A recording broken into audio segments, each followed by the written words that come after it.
Okay, so, well, good afternoon, and thank you for attending our webinar today. Please can you keep your microphone and your camera off? We are going to be discussing Proptech, new business models, and the investment landscape as it is today. And we would like to thank Harmonics for kindly sponsoring this event. This is part of the Urban Living webinar series being run because, well, we cannot all meet in person, can we? But we will next year at the Urban Living Festival 2021. And in March next year, we will be putting on 2 events in the Urban Living Light series.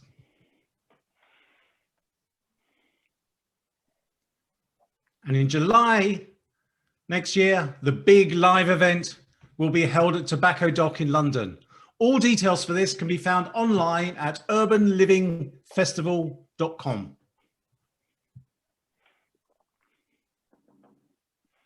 Okay, so on to our session today. We will be muting people not involved for the discussion, but if you could please give us a thumbs up to confirm you can hear and see us. We will be having a 45-minute panel discussion moderated by yours truly here. Please do use the comment box to ask any questions or, of course, have your say. Joe and Justin will be helping us in the background to collate these questions and keep an eye on things. And after the panel discussion, we will be open for a 15-minute Q&A.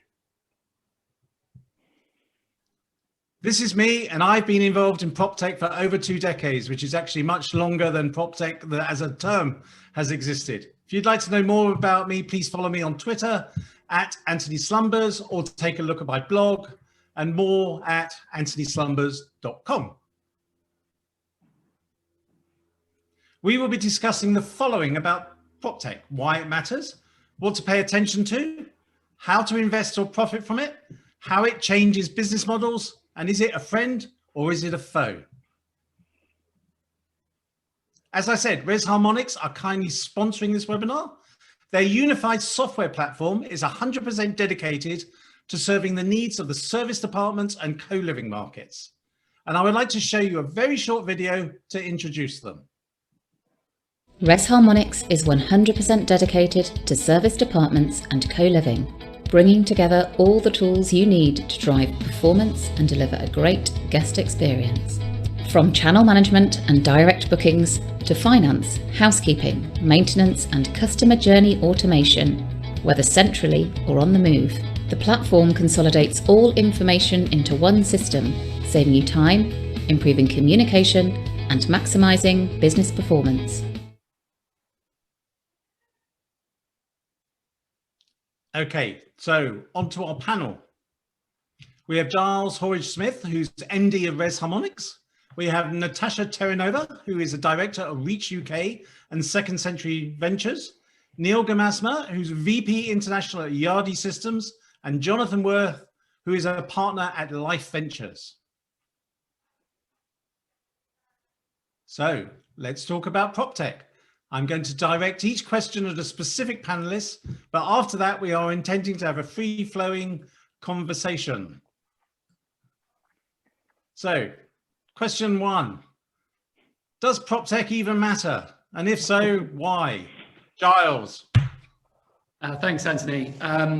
So I'm Giles from Harmonics. I've been working in property and Proptech for 20 years now as well.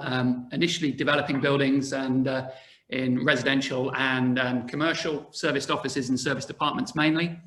Yeah, Proptech absolutely matters, Antony. It's part of the sort of wider distribution and digital transformation of the property industry. There's a lot of new models that are coming through in property in response to customers' changing needs, and that's demanding a more innovative use of space. And actually, a lot of those operating models require efficient operations, making a good customer experience and journey.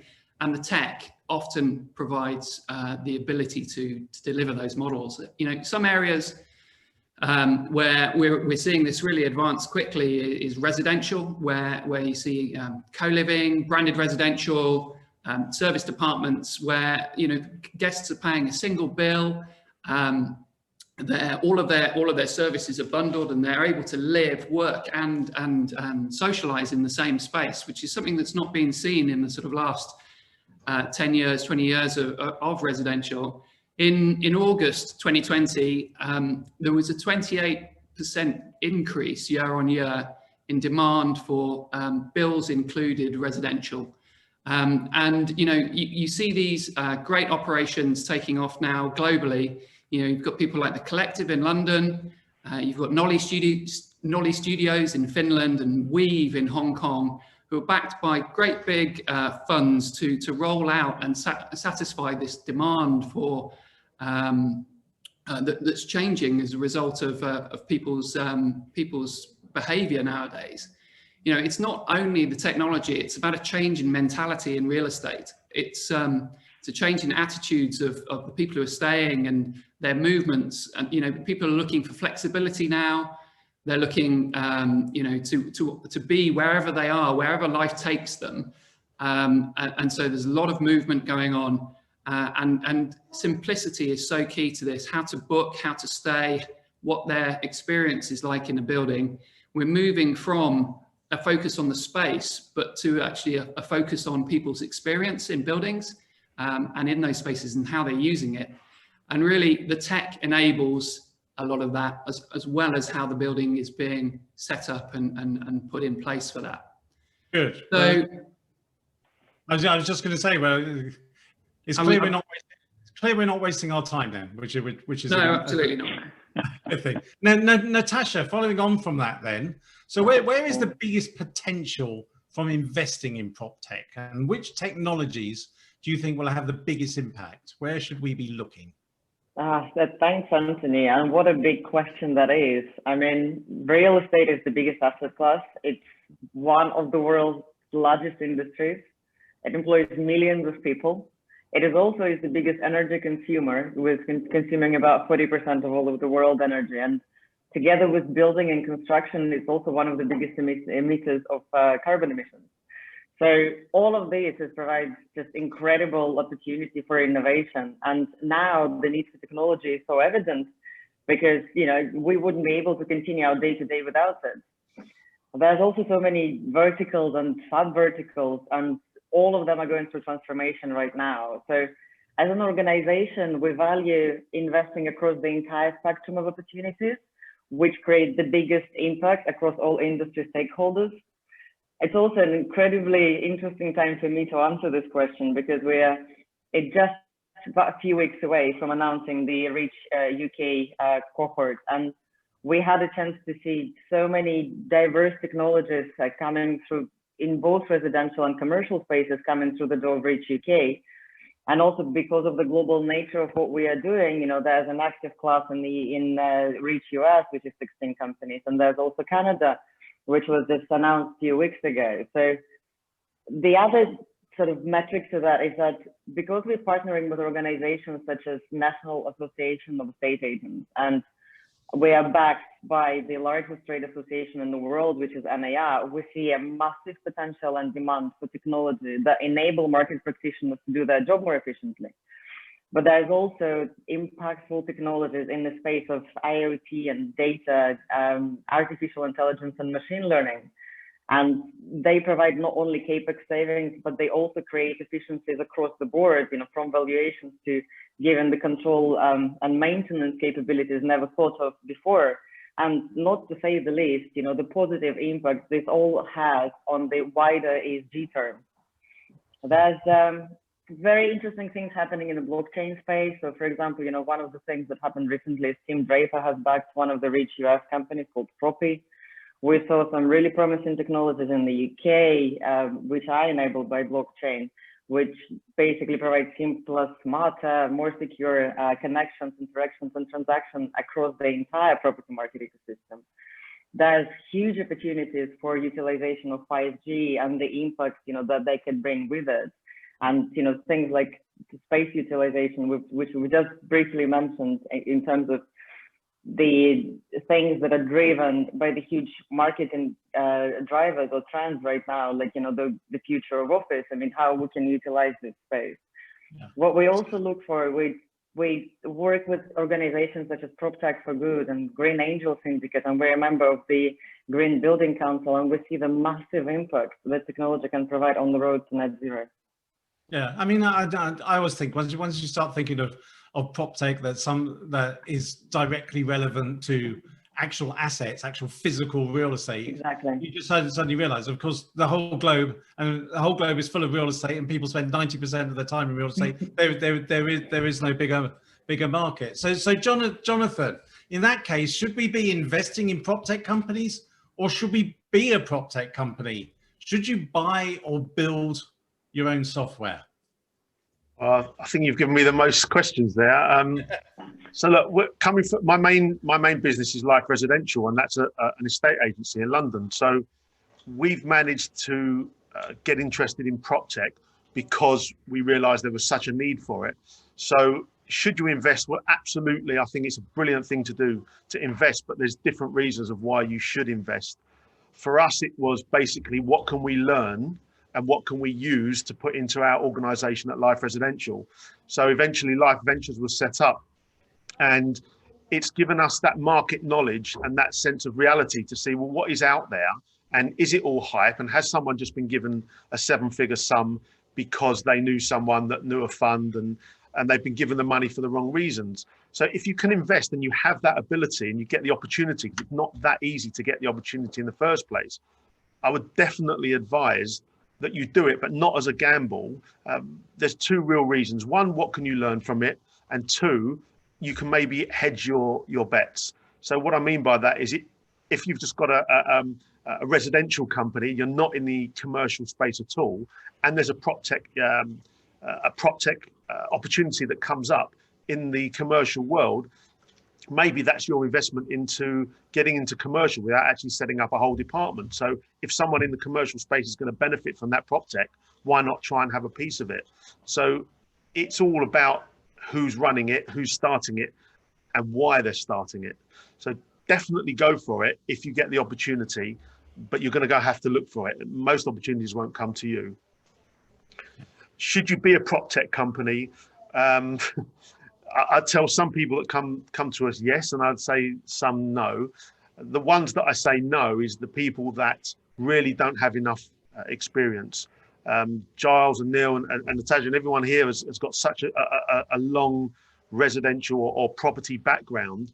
I'm just starting my 25th year in residential property. If anyone comes past this door and sits with myself and my colleagues, there's about 100 years of experience between us. We're going to sound you out, and we're going to be able to suss you out very quickly.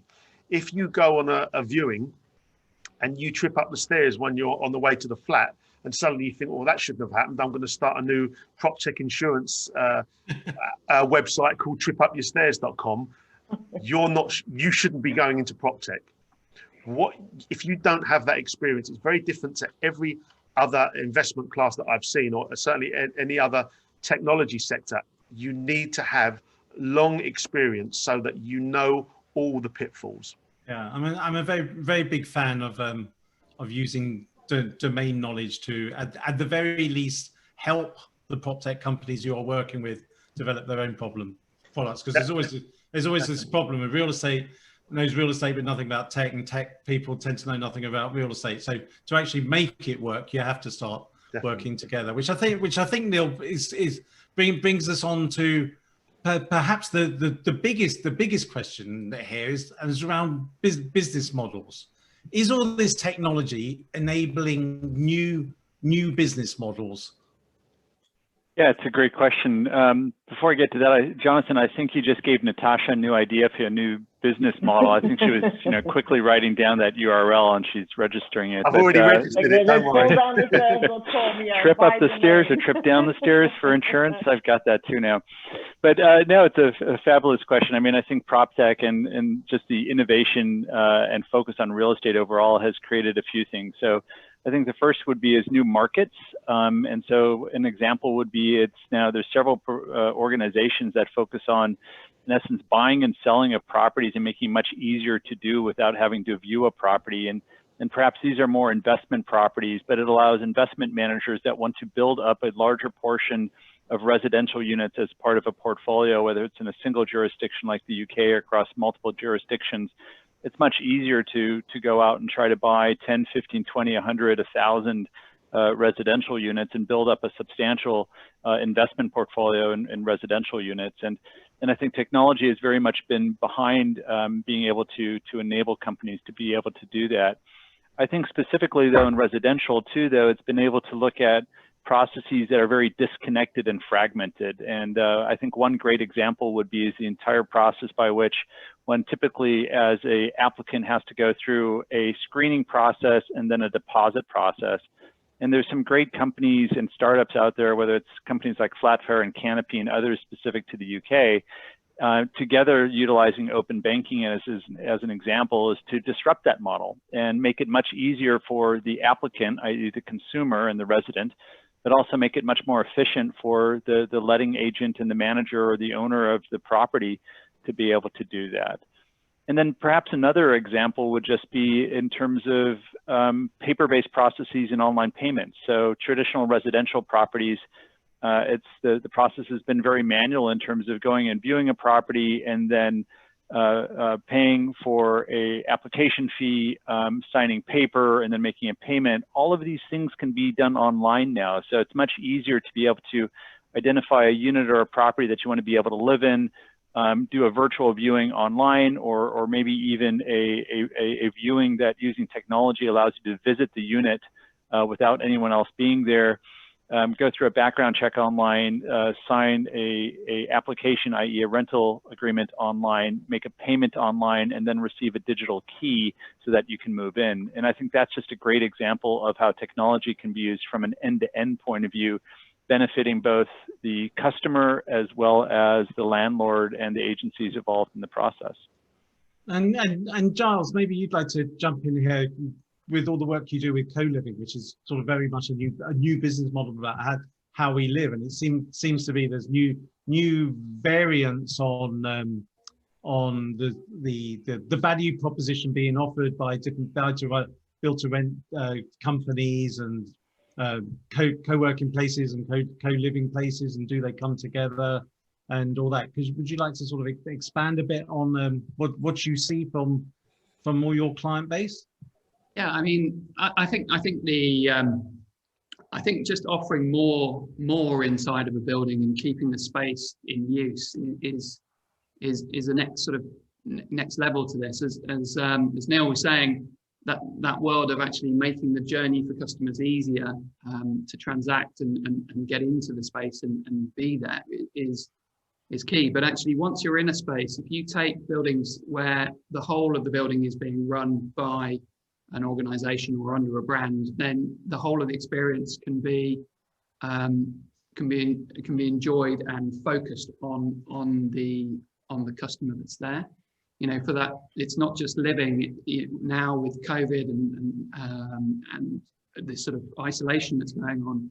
You can have people living and working and socializing in a building, which just gives the property operator or the building investor greater returns. And the use of Proptech in there, you know, it's been shown to sort of create a 4.7% uplift in rent compared to the comparable sort of standard residential building, and actually where they're creating communities in the building, happier renters or happier residents will stay longer, which reduces voids.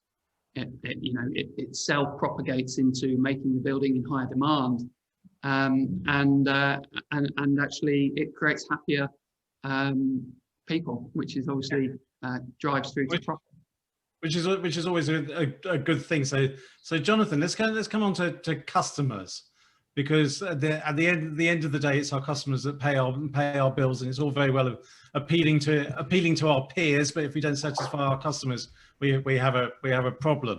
So Jonathan, how do you think Proptech helps you better understand your customers, and can it foster repeat customers? Does it enable you to get more lock-in? Yeah, I think without a doubt, we've got now, when you refer to customers, you've got to sort of really take into account that our customers are not only our landlords, our tenants, but our suppliers really are seen as customers, and our staff are customers. And so you have these four parties to keep happy, and you've got what I would say is much, much higher digital expectations from all of them. Mm-hmm. So in order to increase revenues and understand your customers better, you need to be monitoring. And it is that old phrase of, if you can't measure it, you can't manage it. And now you can get all these statistics, and it was being alluded to before by Neal, that systems like Good Lord, which gives us everything digitally about the move-in applicant, which we never used to have. We now can say where our top country of origin tenancies are coming from, whereas you look back at the old way that we used to do things, which was faxing all the information, and there was never a database for all of this.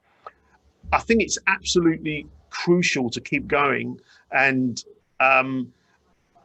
just do it because you're obliged to do it. It's not even about the money anymore. We used to be obliged to put adverts in newspapers. It's not like that anymore. We never really could monitor it. You'd ask questions, but you wouldn't get a proper answer. And I think it's the same thing now. We are obliged to do everything we can digitally in order for all of that marketing to go on behind the scenes. And what I mean by that is landlords will refer other landlords, staff will refer other staff members. Why? Because we're doing what we should be doing, and our competitors or other companies out there are not. So why would you go and work for them? Why would you go and have them as a customer? So it's now an obligation. Yeah, I was going to say that. I was wondering how much of the industry is actually invested, not just in money, but in mindset and attitude, and if you like, can-do spirit to adopt these technologies to enable them to understand their customers. And to what extent is that in reality actually quite a very strong competitive advantage in a market which is notoriously not very technical?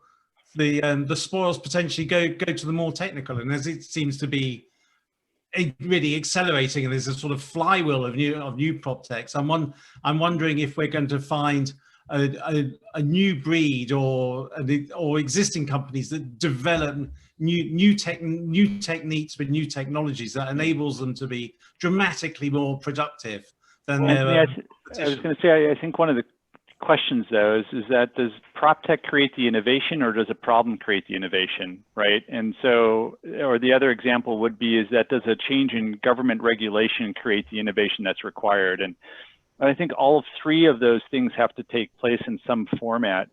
And an example would be is that the disruption for letting agencies in the UK these days, where you can't charge an application fee. So margins come down, and you could say, well, I'm going to increase the rates back to the landlord, but I have to differentiate in terms of what I'm going to do.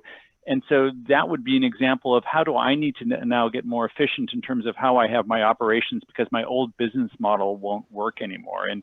And Jonathan, to your example, is, you know, the days of placing newspaper ads versus ads on ILSs, and actually trying to create your own brand on your own property website so that you can generate that demand directly, rather than having to use the ILSs and be fully reliant on the ILSs. I think the other interesting thing in 2020, which we'd all agree upon, is that COVID has affected every industry and everyone worldwide virtually to the same extent, that you're forced to work from home. And it's exposed huge gaps in terms of the degree of digitization or the use of technology that companies have. And I think that's then also created an opportunity for innovation and Proptechs. The challenge, of course, is not just doing it because everyone else is doing it, but is really examining what you're trying to fix and the value that you're being able to provide to whom, and then to ensure that it's consistent over a period of time would just be some additional thoughts. Do you think in that case, COVID might actually be the catalyst for smart homes to actually really happen, and maybe homes that are reconfigured? Because at the moment, where's my office? Well, it's at home. Where's your office? Our homes are our offices now, but going forward, it does make you wonder whether, through understanding more about how each individual has worked, we might be thinking about new formats for residential units and blocks, and what amenities we have here, which all come down to technology. So it feels to me that many of the things that would have taken us the whole decade to do are going to be compressed. But again, that puts an extra advantage on those who are able to leverage these technologies, because I completely understand that the Proptech can only exist if there's a need, but then you have to understand what the capabilities are to be able to really. I mean, an example is blockchain. Blockchain's not new; it's been around forever. But is blockchain is it a solution that's trying to solve a problem, or is it a problem trying to be solved with blockchain? Right. That's kind of that age-old dilemma right now. But you know, COVID has certainly kind of thrown a thrust on working at home, number one, because most organizations globally still weren't comfortable with it prior to COVID. And I think that then drives in terms of what the home environment, the residential environment, and the build-to-rent environment means. But it also very much drives in terms of the amount of space that corporate occupiers need in a traditional downtown London office, as an example. And it then also promotes flexible office space, so the degree of greater flexibility in terms of how landlords need to be able to balance long-term leases with shorter-term leases.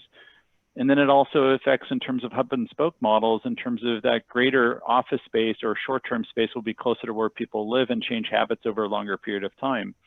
And I think all of those things are paradigm shifts in terms of how we work on a day-to-day basis, and then how we leverage technology to manage our businesses too. Do we all feel that the existing industry, if you like, is up to this challenge? Because this is a lot of change we're talking about here. Or is all this going to start to pull in lots of new participants from different areas? And is it easier to start from scratch than change an existing company? Really what I'm thinking of is who in terms of new business models and new value propositions is likely to win here? Is it likely to be incumbents or new entrants? My personal opinion is that every solution is out there at the moment, but we've got Proptech fatigue, and we need actually some people to fall by the wayside, and that's taking time. That's the one issue. The other issue is that the acceptance of new systems in the way that we do things from our customers has been helped by COVID. More so the fact, if you just look at two things. One, we all wear masks now, where we were all too embarrassed or too shy to do it at the beginning. And also we all use Zoom now, which we never thought we would ever use, or not use to the extent we do. And it's about the change of mindset from the people that are using the platforms or using the software or benefiting from it.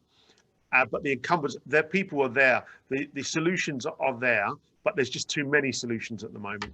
Well, I think they're coming into their own now as well, where you know, just sort of keyless entry, kiosks for checking into places.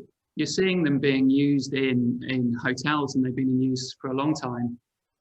Whereas actually, you know, previously, prior to COVID, sort of a luxury brand in a hotel it's all about contact and being, you know, your bag's taken and guided in. Whereas now, people are very happy to go to a kiosk, check themselves in, see themselves up to the room. And actually, luxury is moving towards a less exposure to people and being more self-sufficient, but with care around you in the background. And so that's just sort of shuffling in these existing technologies into the model, isn't it? I think. Sorry, I was just coming to you, Natasha. It's interesting what Jonathan was saying about the need for there being some consolidation, and there's lots of players, but how many players really have a value proposition that is really worthwhile? How do you spot? I mean, clearly we're looking at a huge market, but how do you spot a Proptech company that is really worth talking to out of when there's thousands of them? Yeah, because, you know, it's an interesting question, and I think personally one of the most interesting things about, you know, real estate is that it has such a diverse layer of stakeholders. And, you know, when we're talking about new business models, are they really new, or are they just, is it the way of the stakeholders to collaborate together to create solutions that would impact, you know, the multiple layers of it? In terms of how do we get through, you know, how do we spot the companies to speak with. I actually would really like to address this also to everyone on the panel, because from where I see it, it's not an easy task. I mean, it's estimated that there's about 3,000 Proptech startups in the UK and Europe, and what we are really looking for as an organization is for the companies who can really effectively leverage the global real estate ecosystem that Reach and Second Century Ventures have unique access to. So we're all about matching the genuine industry needs with the right technology solution out there. Yeah. And we've got a very strong industry component. So we work with partners, and we also have a lot of insights from the industry, and this sort of, layered over the robust framework, which was built by Second Century Ventures and NCV on the strong industry component, help us identify the companies that we could really help and that could really work. Okay. It would be very interesting to hear what Jonathan thinks and how they approach things like that, especially after the what is it, trip down the stairs.com? Is that one? Oh, Yes, that one. Yeah. Well, can I just throw a question in that's come from Ben Lerner in the chat, who asks, do you think the industry is generally looking at Proptech to help their existing processes be more efficient, or do you think we're at the stage where the industry is already looking beyond that to new out-of-the-box innovation, i.e. real disruption? I think it's both. I mean, I think clearly it's easy to quantify a benefit by changing a process or automating a process, right? Because you know how long it takes to do something today and how it's inefficient, and you apply automation and digitization, it's easier to perhaps come up with a monetary figure of return on that. But I think then there's also accidental innovation. And I say that maybe because Uber is maybe accidental Uberization, or Airbnb is because it hit certain milestones in terms of there was a thing called a smartphone that hadn't been available before, and it was almost getting ubiquitous, and in terms of mobile bandwidth speeds and cloud, et cetera, during a recession, right? So Uber plus, and also how Airbnb grew, was kind of a combination of different things. So I think that's almost an accidental type of an innovation that during very, very strong economic times, one may not have considered the folks who started Airbnb because, again, they couldn't afford a proper hotel room. So I think it's both. Well, it's interesting. It's interesting that you mentioned the hotels. That I think it's is it Citizen M who offered this subscription service, where I think it's like £1,500 a month or something, and you can live in any of those hotels. I think this is where the new business model starts to become really interested. Of what is a home, what is an office, what is hospitality, and again going back to all the Proptech, it feels to me that we're starting to find the need for a thread that goes through all of those, and the thread in my mind is the technology, because it's the only thing that can allow you to have visibility into what is happening here. So getting back to Giles, in terms of speaking from a customer's point of view, that I'm just running my business. I'm not trying to disrupt the world or change the world or anything. Should I be looking at Proptech to help me cut costs or to increase revenues? What side of the equation should I, as a humble businessman, be looking at? Well, I personally think both sides. The business is about revenue, and it's about the costs associated with it, and actually revenue first. Obviously, if you don't have revenue coming in, there's no point in having your costs really low. But actually, so start with revenue, start with distributing to wider channels, getting out to multiple different types of customers. Make that process really easy. You can use things such as dynamic pricing and revenue management tools, which will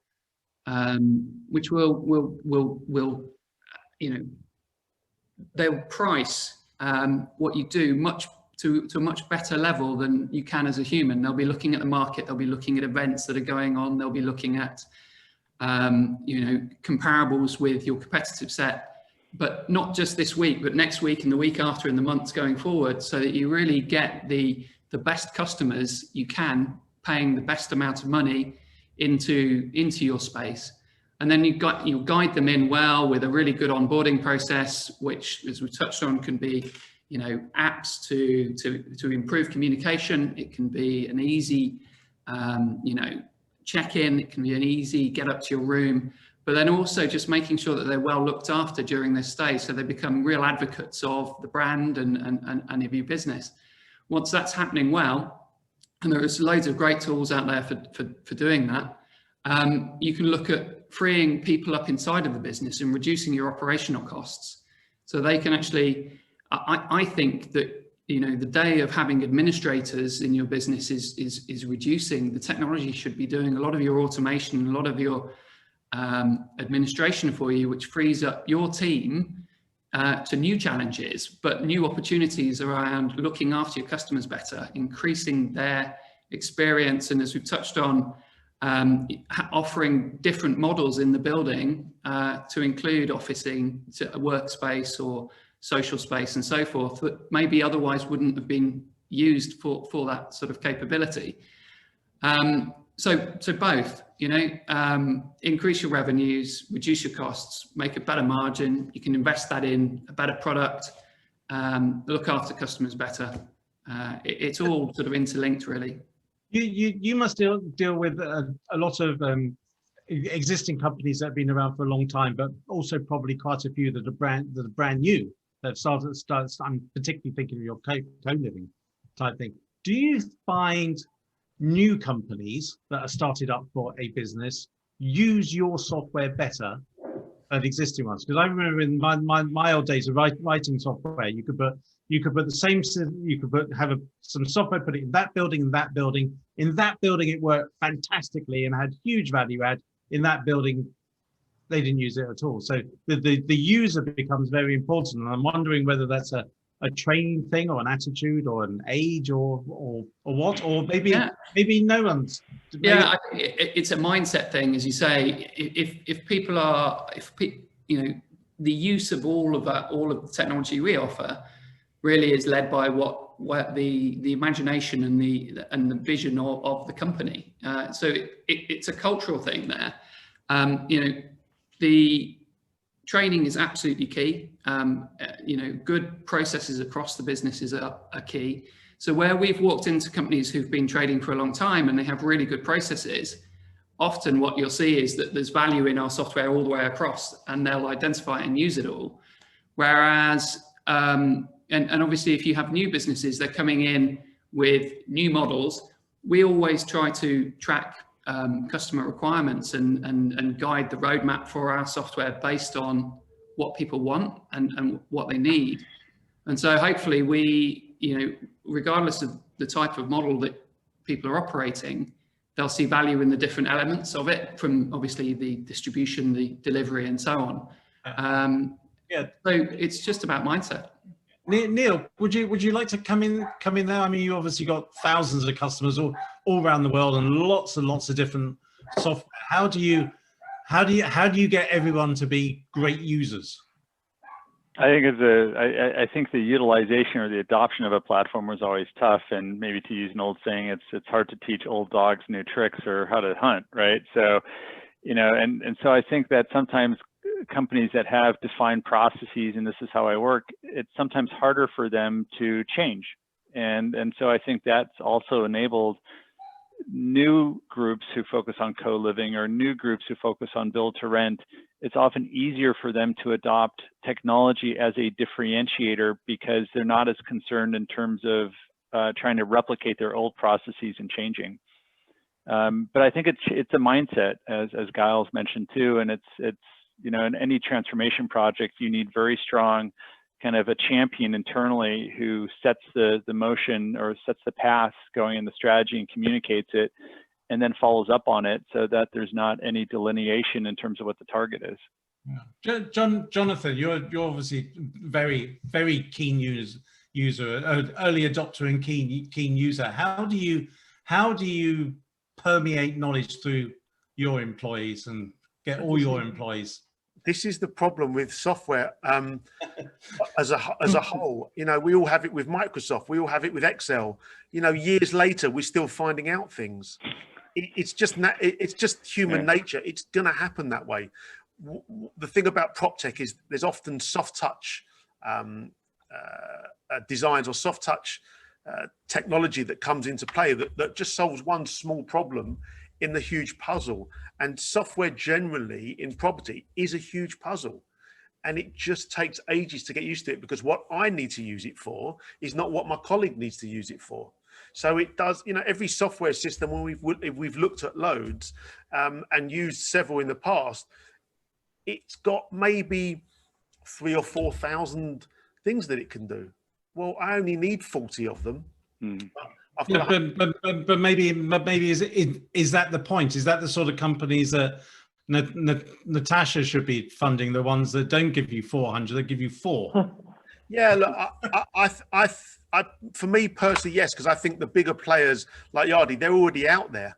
So they're way ahead of most other people. So to come out with a new software, and one of the questions you asked earlier was, should we do our own software? Well, I've tried that and failed miserably, and I wouldn't recommend anyone does it. I know of one of the top 3 global property companies that tried it, and 2 years later, you know, they're still messing about. And it took them 2 years to decide to mess about for 2 years. You know, just go to the experts. How much of this, though, is an issue with the sort of skill sets that people in our industry have? Because I'm thinking of the people that working from home have picked up on Trello and Otto and all these other fantastic little bits of technology. And they're going, oh, I've had too many Zoom meetings and I'm tired and I've got no work-life balance. And you think, well, you're not using the tools right. And you're not thinking. It comes back to something that we were talking about earlier, which is about having, targets or KPIs and strategy for your business. So if you do have goals that you can measure, then you really want to bring in technology partners that can actually work with you to deliver those goals.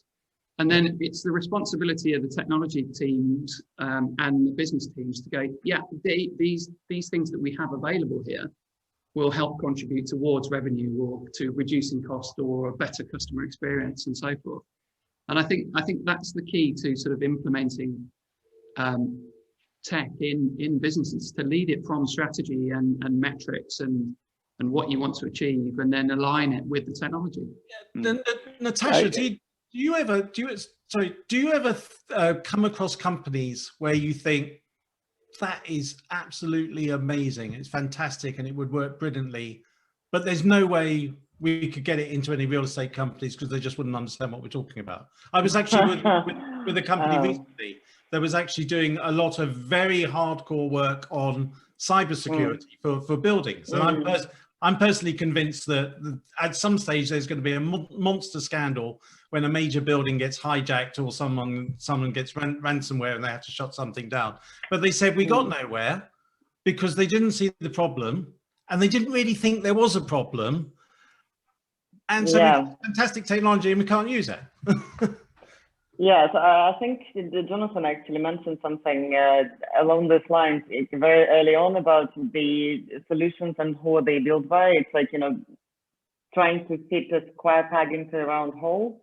I think it's always, you really need to understand what your target market is. And I guess, you know what, I went through a lot of technologies who couldn't really explain what they're all about. And then even if you're reading a lot and it's becoming really a lot, and it's just, I think, you know, your attention span just naturally, you know, it just naturally, you know, you refocus on the thing that is more understandable to you. And I think that also with the Proptech fatigue setting in,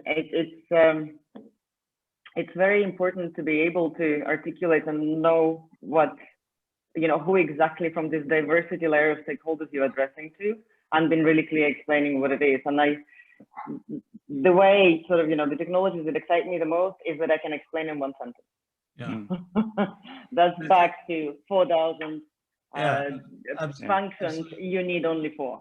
So just to expand on that too, I think, you know, sometimes one has to think about rebuilding the foundation that one's built upon rather than just layering things on top.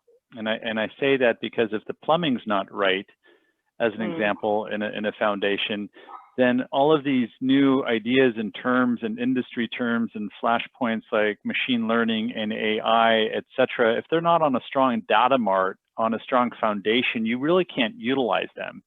And I think that the challenge with Proptech then is really understanding the value that a new technology or a new partner provides from an innovation point of view, but don't get enticed from the promised land without actually fixing the house first.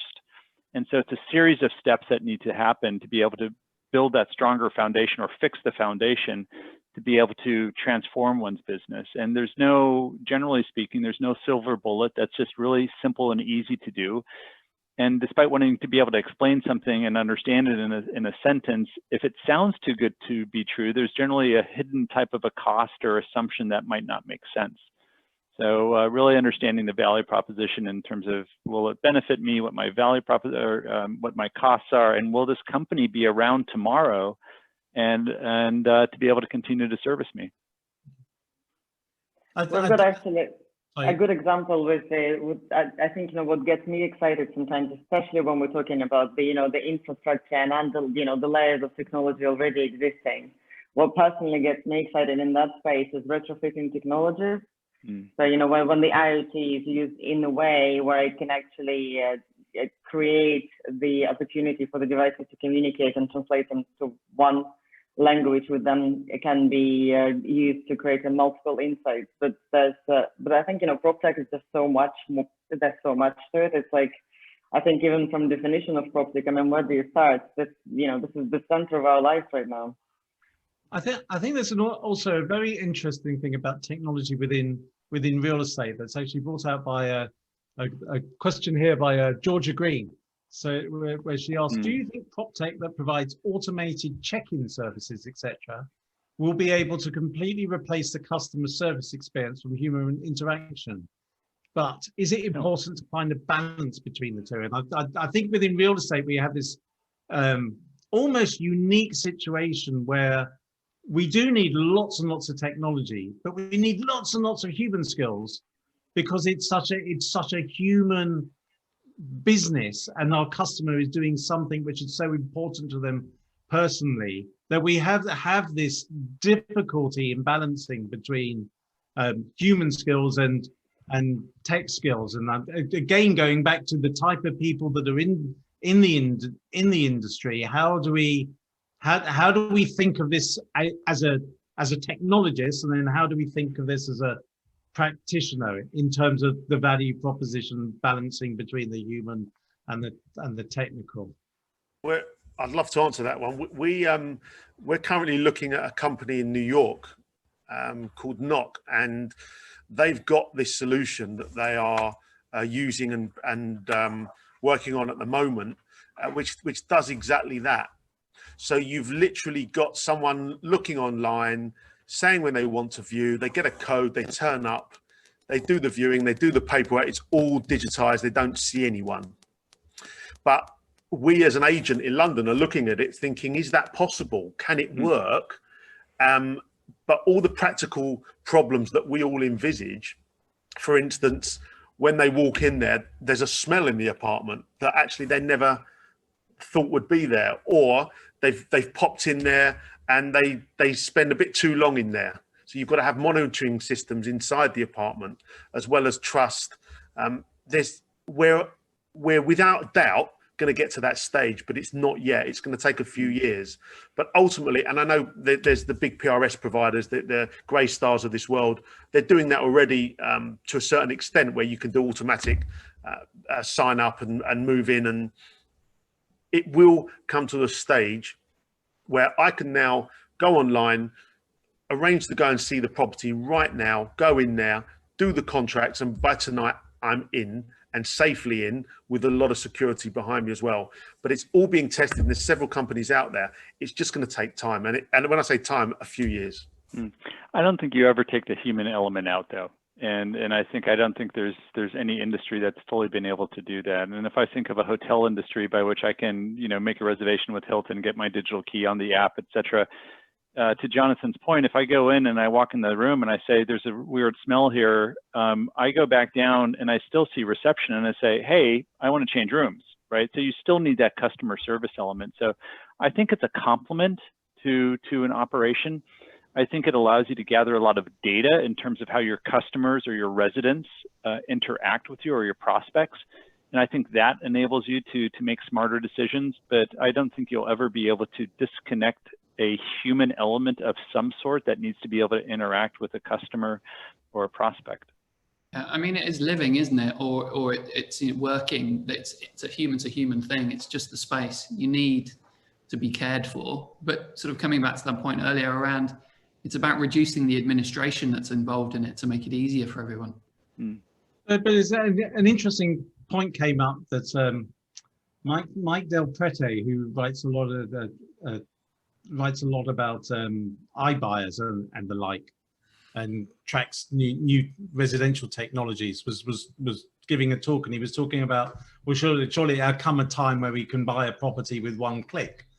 But he said, who's going to have the nerve to buy a property with one click? Now, Neal came up with this earlier. There's a different thing if you're a professional and your job is to buy 1,000 single family homes this year. That's different. But as an individual, understanding how simple you want to make things is I think an interesting trick. Simon Sinofsky, who works at Andreessen Horowitz, who ran the Windows, I think he ran the Office team at Microsoft for many years. He said one of the tricks in technologies is to understand what to make simple and then how simple to make it. And I think this is a real skill that's going to develop within Proptech. You can't separate the two, but really getting them to work together is going to be an interesting thing. But again, it goes back to what somebody was talking about earlier about the need for clients and providers to work closely together, because you'll never really understand the nuance of that, the reality of a transaction as a technologist, unless you're there. I think the importance of that, Antony, though, is that you have to try things, right? And so I think you need to try innovation in small doses rather than thinking as an overall business strategy. And Jonathan, to your point about self-guided tours, and so we have this in North America too, by which we've developed a system that includes, partially online, and then an identification ID verification by which you scan your driver's license. You have a digital lock on the code. You have additional IoT devices in the apartment that allows you to do all that. But that would be something that you maybe have on a show flat that you try and you see how that would adopt and whether you can roll it out to other properties, and then you have to take into account all the different things. But I think that's a good example of try something, learn from it, and then how do you adopt that across.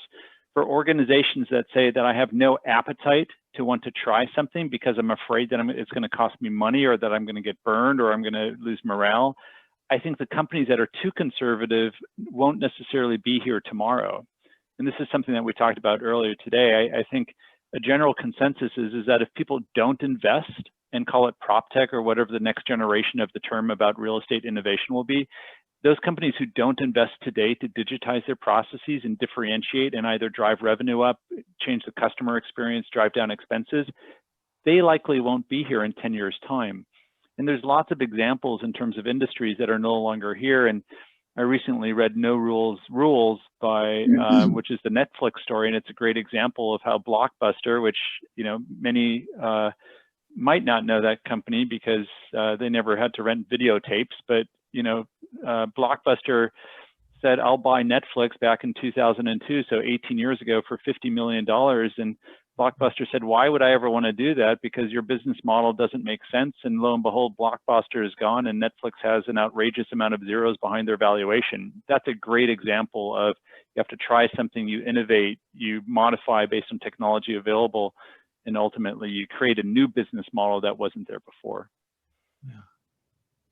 Interesting, which funny enough gets us on to what could be the last question, or if you have any questions, please drop them in terms of there's a question here which is about really sort of high touch and no touch. So who's the better 5-year investment, Marriott or Airbnb? And this is one for anyone.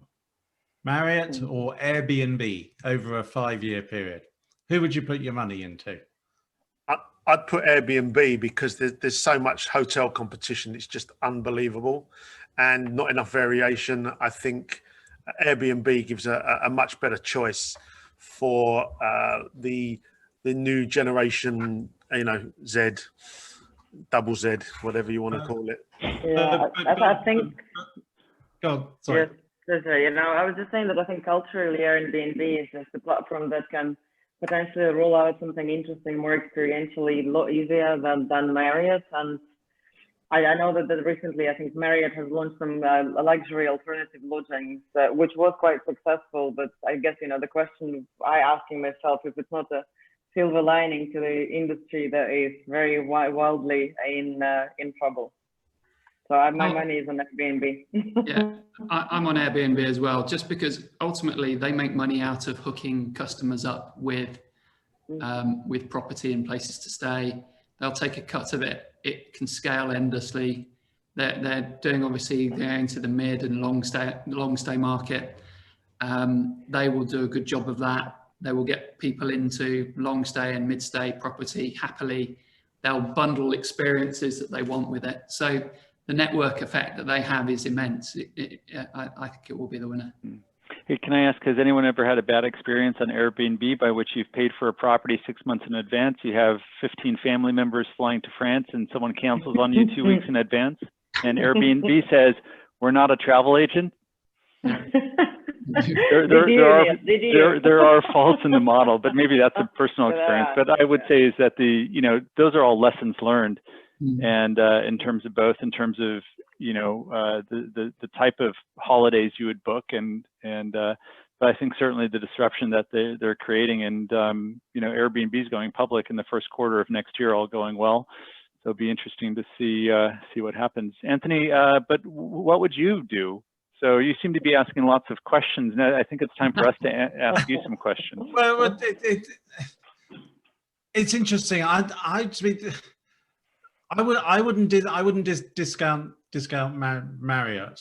My partner in the Real Innovation Academy, Draw Polek, writes really well about and has written quite a lot about Marriott and Airbnb. And he says, Marriott have multi brands. They have huge customer segmentation. They make billions of dollars. They actually have real money.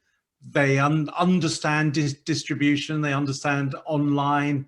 They could build competing brands. And again, to what extent are we moving into where Airbnb was good for a certain point, but now actually I want an Airbnb, but I'd love someone to come around and give me dinner, or I'd love someone to come and do this. So it's very, very hard to know, because that's why I think the business model side of this is so interesting. Who's closest to the customer? Who's got the biggest reach? Who's got the best distribution? Who can innovate more? Because Airbnb, great brand, lovely, and everyone loves Brian Chesky, but they've never made any money, or they made money in, I think, 2 quarters, and so yes, you can have these huge brands, but at some stage you have to make money. It's the same with Uber. Uber just keeps changing we're going to be big because we're going to do this, and then it doesn't happen. And sometimes the interesting thing is Marriott's really a software and a service company too, because Marriott doesn't own the properties.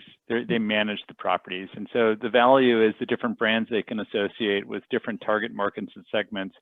And you have both Marriott as what we'd think of as a hotel brand, but then they also have timeshare and they have other holidays. So it's really kind of an interesting equation in terms of what our perception is of the company versus actually what they do fundamentally. Yeah, we've got another 5 minutes, but I know that Natasha unfortunately has to say goodbye. So thank you very much, Natasha. Thank you very much, Antony. Huge kudos to the Urban Living Festival team, and wonderful to meet Jonathan, Neal, and Giles. Fantastic conversation. Thanks a lot for having me. Thank you. Bye, everyone. Bye. Bye. It's very interesting, Neal, what you were saying there. I have a little bit of a hobby horse about brand. And I mean, I'm mainly in the office market, and I'm convinced there are going to be Marriotts in the office market. People who have a brand, because my experience of the office, now that I want the office as an experience, it's not somewhere where I need to go and sit at my computer all day. That can be branded, and I can buy into that. And I see this more and more with the residential of, you know, these new business models of types of services to suit young people, old families, young families, blocks which also have kindergartens built into them and all these sorts of things, which gets us back to the connection with the customer, the human touch, but also the need for really good technology to understand all those different touch points and what really matters to people, and how to deliver at scale with, you know, a compact business. So it's an interesting time. And it is as well, which is, you know, residential has traditionally been through agencies, as per Jonathan. It'd be interesting for you to comment on this. These branded buildings, they can control everything, and ensure that the service that's delivered is on brand and to the customer's need. How do you deal with that in a sort of agency scenario where you're not actually controlling the property itself and you're marrying the customer up to it?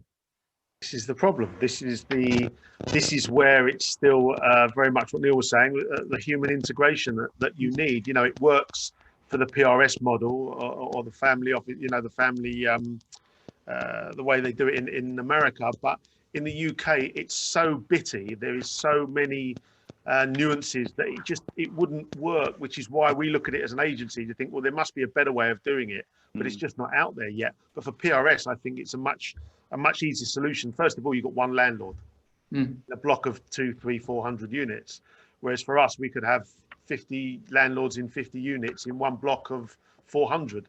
And so for the normal estate agents at the moment, it's impossible. In the hospitality and in the short term and PRS market, I think it's exciting for them because they really can cut costs.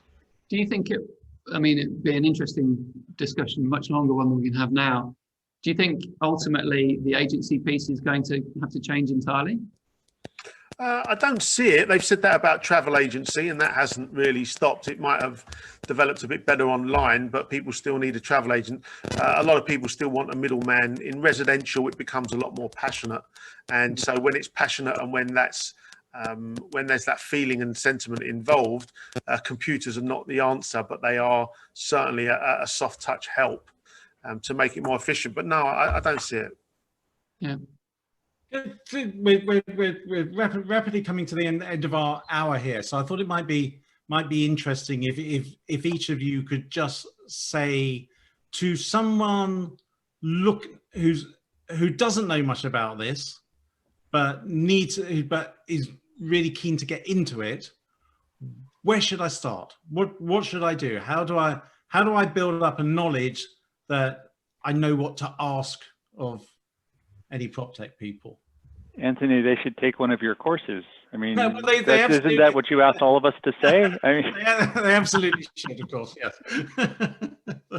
No, in all honesty, but I think I would say if someone's interested in Proptech and real estate and all these changes, I think the courses that you and your partner provide are great, and we've had employees on our side take them. But it's the question in terms of how one should learn about it, or in terms of whether one should invest in it, in terms of actually investing into Proptech in terms of with capital. I'm thinking about how to get someone who doesn't know about this area up to speed. It's one of the things we do on the course. We do certain books, certain articles, say, you know, read that, and look at that. Whether there's some way something that they should do. I think it's really important as a consumer of Proptech, when you don't know about it, you have to get yourself up to a degree of knowledge. Should they just look around a lot of the websites and read people's blogs or? I think you've just got to do that thing where ultimately there's a process across each of these things, be it renting, service delivery, the finance side. And there's pain points all the way across them. And actually, if you can just match the pain in the processes with the Proptech, that's the way to do it. Just really consider what's hard to get right. The harder it is to get right, the more the need for a solution. Understanding your pain points is a really good is a really good shortcut there. Yeah. Okay. Would anyone else like to say a final comment? I think we've covered a lot of ground and gone in quite some depth. Yeah, I mean, I would say is that whether the term Proptech is short-term or long-term, innovation in real estate is here to stay, and it will continue, and it will just be defined by different technologies, as it has in other industries. And the nice thing about real estate is that it's kind of an immovable object. It might change in terms of how space is defined and how it's let and who the inhabitants are and the services that are provided through it. But it's just a fascinating industry, and it's ripe for continued innovation and investment in innovation. And I would encourage everyone to look at their existing business models and look at small pieces that you could experiment with. And part of that is put together a bigger strategy. And then, you know, we're at YARDI, we're happy to help too. And so we're at www.yardi.com. So come check us out. Fantastic. Fantastic. And actually really good advice. Just look at it as innovation and what you can do, keep moving, etc. Okay, that's great. Thank you very much, Neal. Thank you, Giles. Thank you, Jonathan. I think Justin's going to, are you coming in as going to say some words, Justin? I'm not sure. No, I think Justin was going to, sorry, I was going to take you through. Justin's just going to show us a few last slides of sponsors, and I'm not quite sure. I think we may be getting kicked out here. I'll come in. So this is the Boutique Hotel News Trailblazer webinar series we've been running for the last months. This is the next in the series. So please join us next on November 16th for all your boutique hotel news and sustainability webinar needs. Following that, we have the Urban Living Light series. As Antony mentioned before, please visit the link that's now in your chat. You'll learn everything you need to about the Light series. And these are our fantastic sponsors of the Urban Living Festival. We'd like to shout them out and say thank you to all of those and to our media partners. And if you'd like to get in contact about any sponsorship opportunities, whether it's webinars, the live events, please contact Katie. So rounding up, thanks a lot to Antony for being our guest host this week. And thanks a lot to our panelists. We hope everyone on the call had a great time and learned something.